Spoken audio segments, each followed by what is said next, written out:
maamulka degmada hodan ka mid ah gudoomiyaha waaxda October ah hodan aan deganahay waxaan ka mid ah maamulka gudoomiyaha laanaad ana gudoomiyaha waxaan ahay waaxda labaad ee degmada hodan waaxda tareex laanta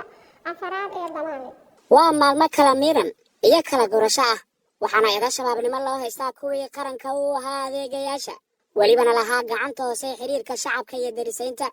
waa 11 sano 3 kamid ah yihiin haween waa dhagaha argagixisada ay ka helaan xogaha dadka dawladda u shaqeeya macluumaadka dilalka qasaraha ka dhasha goobaha qaraxyada iyo haddii ay jiraan shakhsiyaad muhiim ah oo la waxyeeleeyay marka shakhsiyaadkaas iyo shaqooyinkaas oo dhan la mideeyana waxaa ka soo baxday shabakad basaasiin ah kana howlgasha Daynile Yaaqshiid Hilwaa Hodan iyo Howlwadaag kuwaasoo ah degmooyinka ugu muhiimsan ee caasimadda lagana dareemay waayaha shabakadan culays amni waase ka hor inta aysan hay'adaha amnigu u dhicin Cabdiraxiin Maxamed Cusmaan Jimcaale Macruuf waa horjoogaha dhammaan shabakadan ka shaqeysa soo gudbinta macluumaadka waxaana uu gacanta ku hayay diiwaanka xubnaha kale 14 bishii 6 ee sanadkan hay'adaha amniga caasimadda oo haysta xog sirdoon ayaa gudaha ugu galay suuqa weyn ee Bakaaraha waxaana bartilmaameedku waa xafiis wakiilkii sandaqada ahaa ee horjooga Macruuf anamne eedo iyo xafso ayaa shabakada ugu qoran iyadana ayadaa wata nambarkeeda saxda ah hormuud ugu diiwaan gashan waa oo hormuudna magacaas ugu qoran yahay waxaa jiro nin gaashaan la oo baxsaday sida xogaha amnigu ay sheegayaan ee dhanka iyo qawaarita ka soo jeestay arbacu ka dagaalamayo dawladdu wanta u oo la yiraahdo Ayaanle Maxamed Cali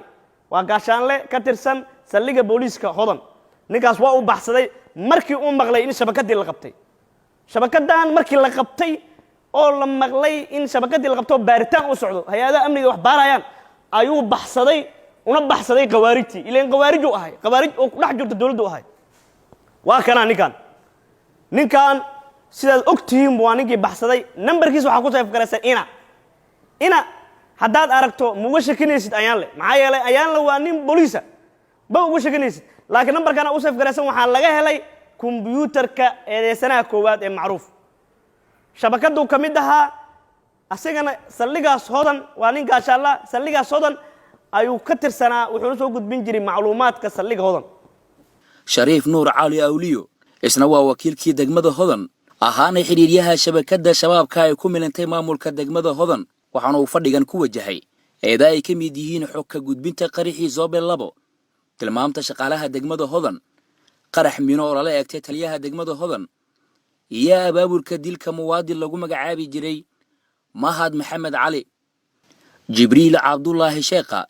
waxa si gaar ah loogu soo jeediyay inuu qaabilsanaa qaybta fikir faafinta kooxda qawaarita inuu tababar jabhadnimaha ku qaatay Saakow mucaskarna uu u gudbay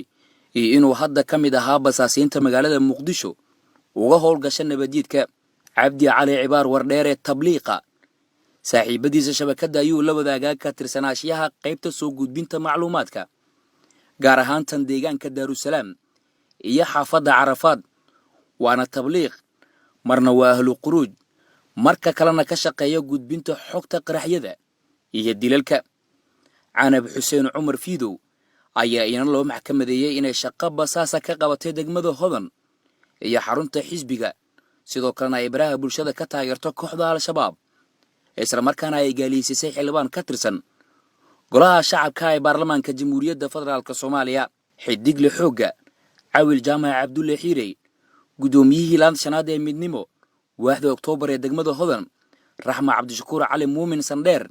gudoomiyihii laanta labaad ee Feerfeer kana tirsan waaxda October Maxamuud Axmed Siyaad Barre Muruq gudoomiyihii waaxda Kacaan ee degmada Hodan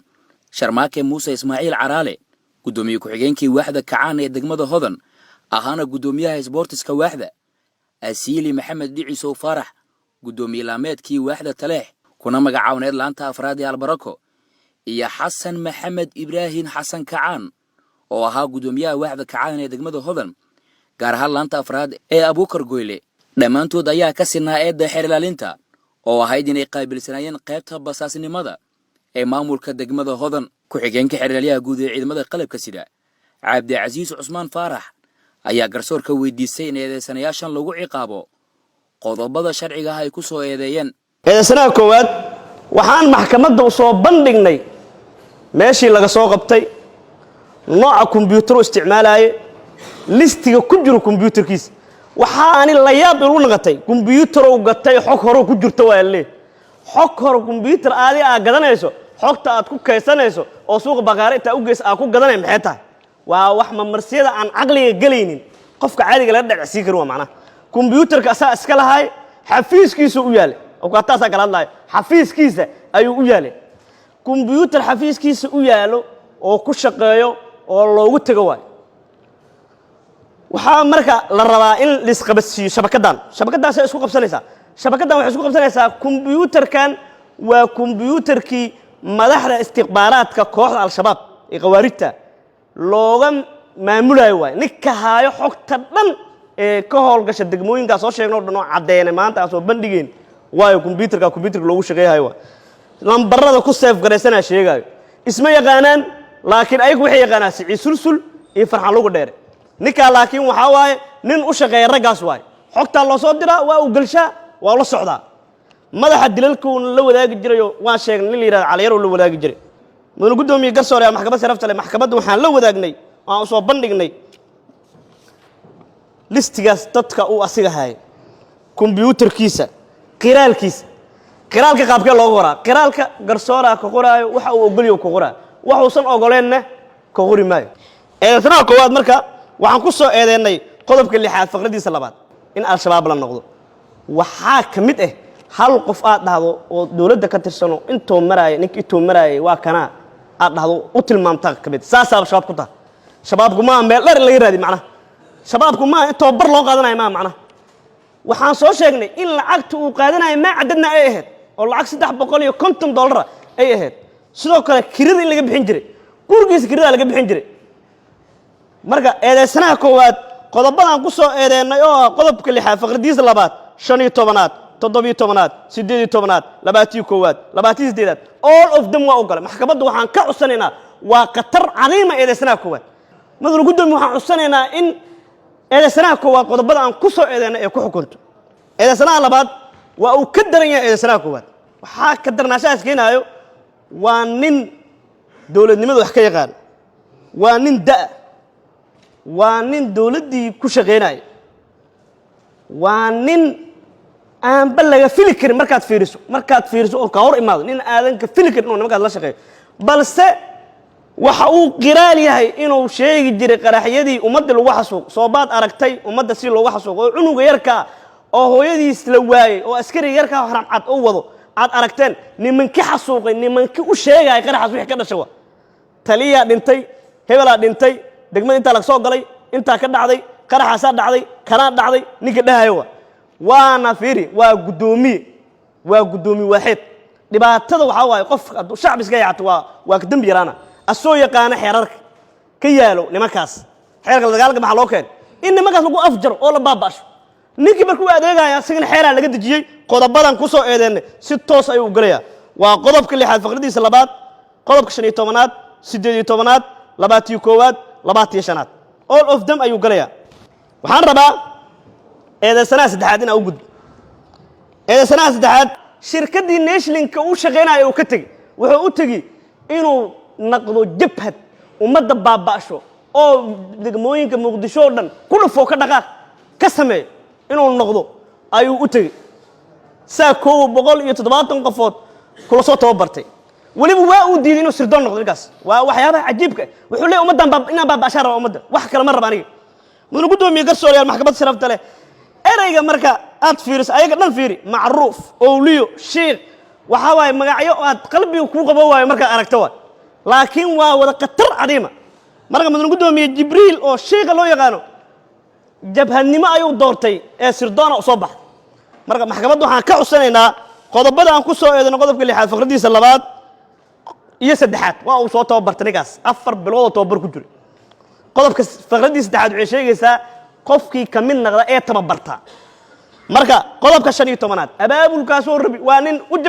jilbaasha ku jirto macna waa nin u heegana inuu jabhad noqdo macna oo degmooyinkan dagaalada dhacayo dhan ka qayb qaato laakiin waxay dhahan sirdoona adigu ku fiicanta maadaama shiiqaata marka qodobadan ku soo eedeynay qodobka 6 faqradiisa labaad qodobka 12aad qodobka 15aad 18aad 21aad 25aad xaqiiqatan waa uu ku dhacay qof wadaada oo shiiqa waan laga malaysan karin oo dhiiga dadka Soomaaliyeed inuu ka macaash darteed u taga saako ee muaskar u noqday ee diiday inuu sirdoon noqdo jabhad inuu noqdo doortay waay ninkaas ee sana afraad asna waa cajiib kale ee sana afraad naanistiis maxaa waay naanistiis waa tabliiq erayga tabliiq maxaa waay warkaalaya salaada soo dukanno warkaalaya ku soo biir jamaacada war mal cishaa noo imaada xusn muslimka ay akhrinay waay shaqadiis laakiin tabliiq waxay u noqotay gabaad waa uu ku gambanay si uu u faafiyo fikirka argixisada sidoo kale wuxuu soo sheegi jiray qaraxyada ka dhaca deegaanka Daarusalaam iyo Carafaad asoo tabliiq sariigaayo ciidanka agmara qaraxi dhaw gudbina ee sanaas marka waxa uu ku hugsan yahay waa diin waa shaati diineed oo gashan yahay waa qawaarijo inta taagan waa shaati diineed oo gashan yahay waxa uu ka shaqeynaya waa ummadii Soomaaliyeed oo la xasuuqay dhibaatada gaartay ayuu ka shaqeynaya ee sanaas ee sanada shanaad Canab Xuseen Umar Fiidow ee sanadan iyaduna waa qatar cadiima waa ay ka gudubtay heerka aan sheegayno oo in la faafiyo caad lagu faafiyo baraha bulshada ay ku faafin jirtay waxay ku mamarsiyoonay xillibaana isqaban ama qof isqaban laakiin wax ka jira male hadaad isqabataan qof hadoo hebelku hebelna iska dhahdo waa laakiin inaad Facebook dhex galiso murtad way eray sahlan ma murtad eraygaasna yaa lagu yaqaan waa eray qawaarigta lagu yaqaan waa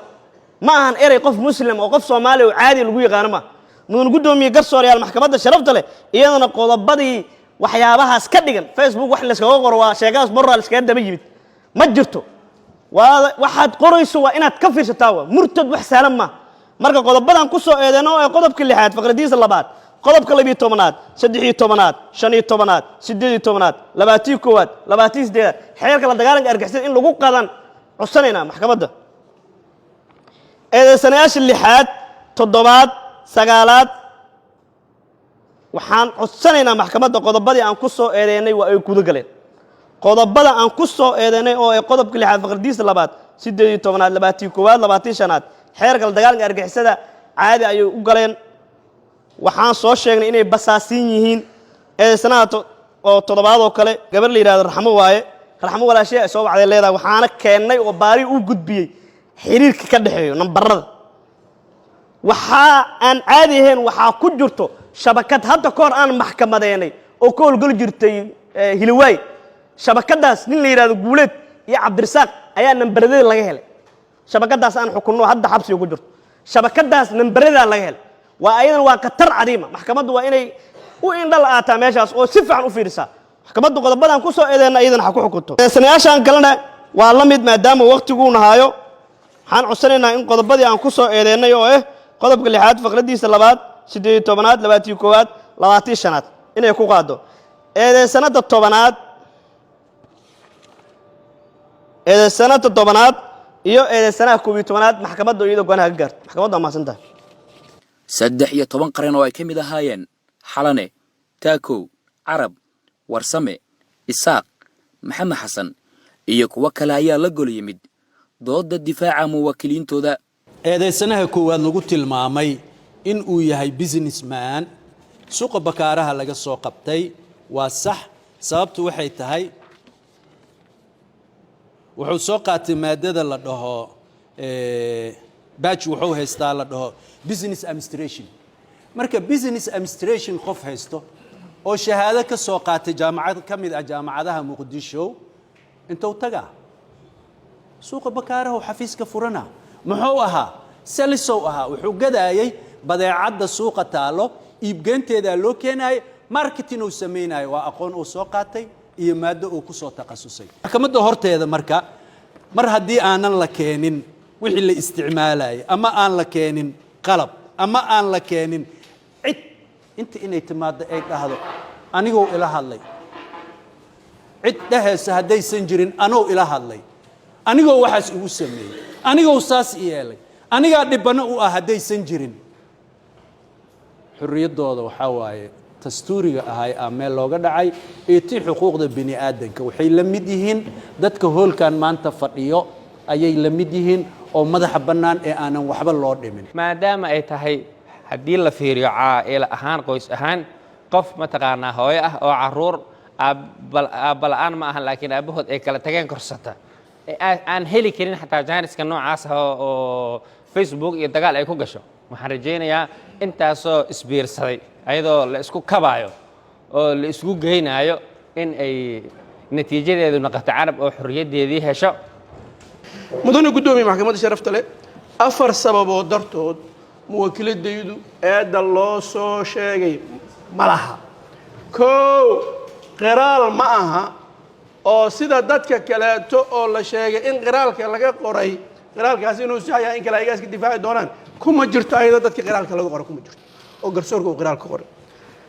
sababta labaad waxaa waaye markhaati tilmaamay inay shabaab tahay oo maxkamadda la hor keenay ma jira haba yaraatee sababta saddexaad waxaa waayey macruuf annaga hadda macruufaad shabaaba ma dhihin laakiin xeer ilaalintaa sheegtee listigii macruuf ee kombiyuutarka laga helane magaceedana kuma jiro teleefoonkeeda kuma jiro lamana sheegin inay macruuf wax xiriira la leedahay qodobka afraad waxaa waayey shabakada magaalada muqdisho ka shaqaysaa layidhi shabakadaas waxaa ka mid ahay macruuf xiriir lama laha waxaa ka mid ahay luga dheere waxaa la tilmaama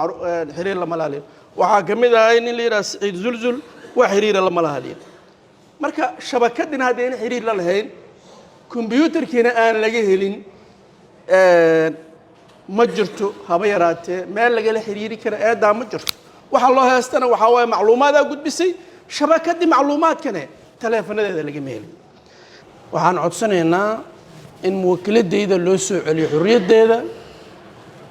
in qaranku uu abaal mariyo booskeeda iyo boos ka sarreeyana lagu celiyo maxkamaddu waa maasanta waxaa lagu soo eedeeya barii'an uu ka yahay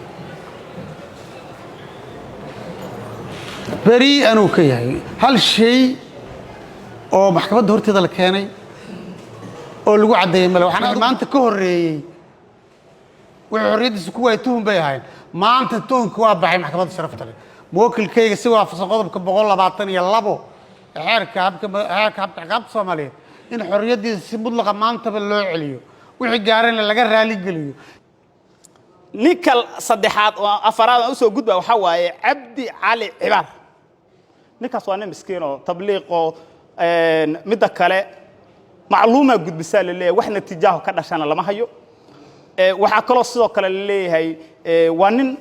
dhabarka saa arkaysaan hadda dhabarkaba ka jaban oo oday ah oo 60 jira